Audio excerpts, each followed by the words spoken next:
The Enhanced Games happened Las Vegas, May 24th, 2026.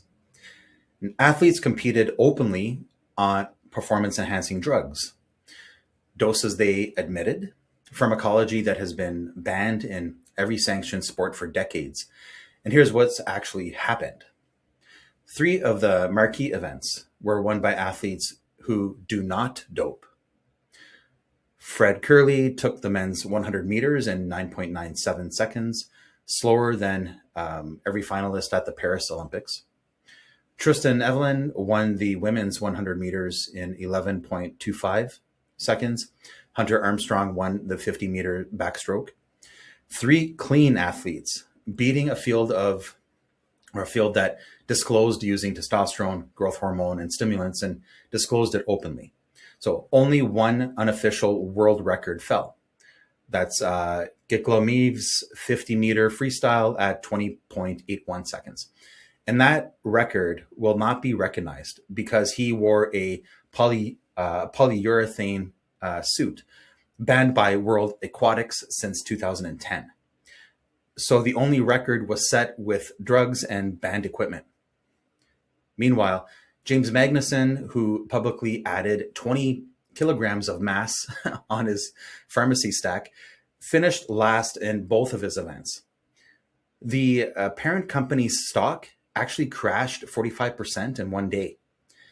About $800 million of shareholder value erased. That is what the Enhanced Games actually proved. And I want to explain clinically, mechanicalistically, exactly why. Okay.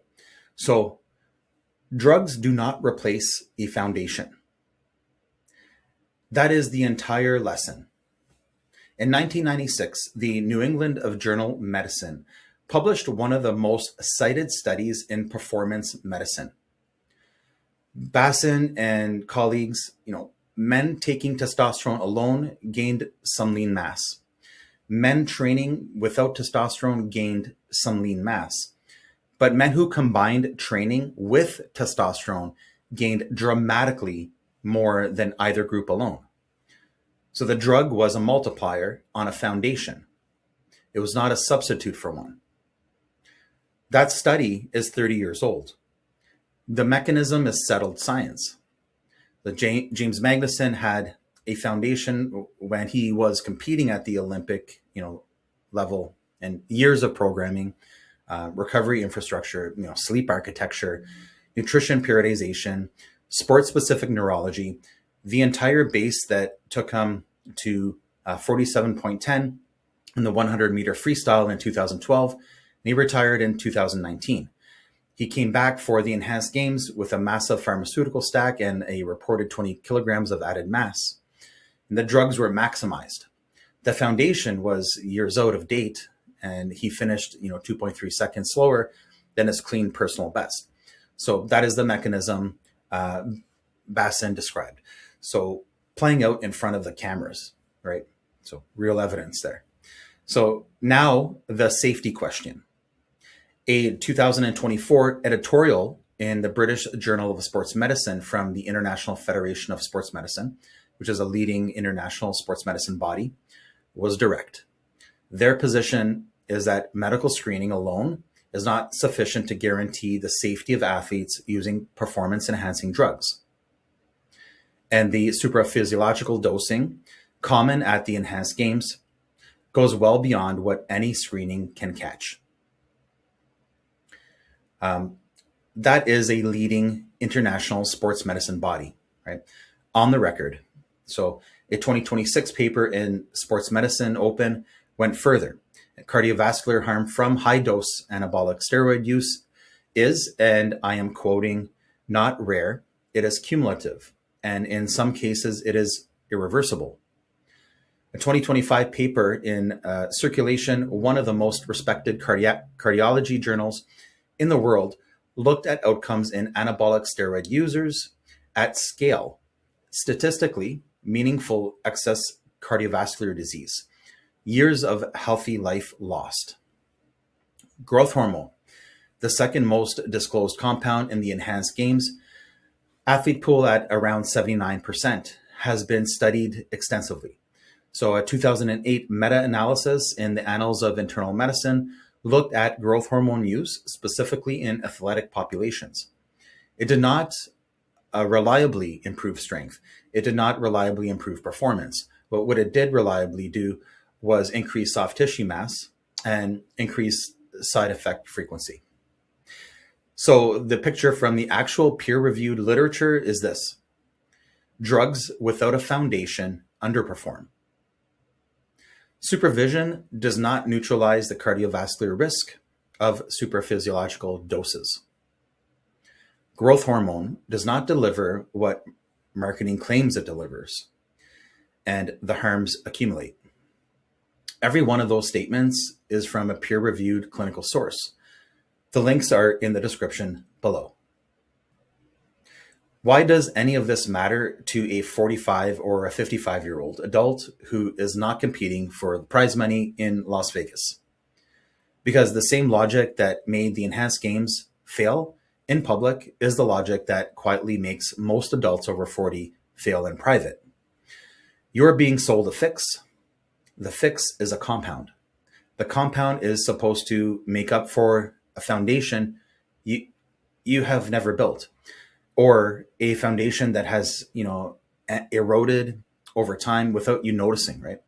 So this is the testosterone subscription model, the peptide quick fix model, the growth hormone anti-aging model. A 2025 paper in the Harm Reduction Journal looked specifically at the telehealth-driven testosterone industry. The pattern they documented was a subscription funnel, not a health strategy. So dependency risk, inadequate monitoring, patients increasingly stuck on protocols they did not need to begin with because the foundation question was never asked. The compound was sold as the answer. The foundation was never on the table. So this is the point where I have to draw a line clearly, because the public conversation collapses two completely different things together and treats them as one. Responsible, supervised, in-range hormonal and peptide support used appropriately after diagnostic workup. So in adults whose blood work and symptoms warrant it, is not the same as a one-night super physiological performance doping in a stadium. Optimization, properly applied, can be a legitimate part of an adult over 40 program, but it sits at the top of the foundation, right? It does not replace one.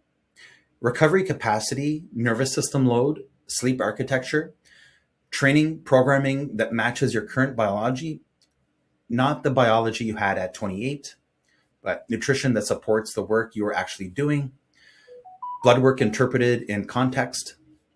That is the foundation. If your foundation is sound, optimization tools become powerful. If your foundation is not sound, no compound at any dose, under any supervision, is going to fix what is actually broken. The enhanced games prove that in a stadium. The clinical literature has been saying it for 30 years. And most over 40 adults are living some version of that same equation right now without realizing it. Here is what I would tell you as a coach. If you have been told testosterone is the answer to feeling like you used to feel, right? If you have been pitched a peptide stack as the fix for body composition that has stopped responding, if you have been quietly wondering whether you need pharmaceuticals to get back to where you were, ask the foundation question first. Is your recovery capacity intact? Is your nervous system loaded or unloaded? Is your sleep doing what sleep is supposed to do? Is your training actually matched to your current biology? Has your blood work been read in context, not just as, one number against a normal range? If the answers to those questions are uncertain, that is where the work starts. not at the prescription.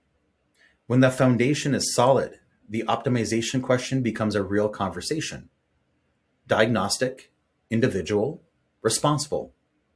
When the foundation is not solid, optimization without it is the enhanced games, just quieter and over years instead of one weekend. I built PowerSkulpt resources page specifically for adults over 40 who want to start with the foundation question. It is free, and the link is in the description below. If you want the deeper clinical breakdown of any of the topics I covered today, testosterone, recovery blood work, hormonal environment after 40, those resources are there too. Thanks for watching.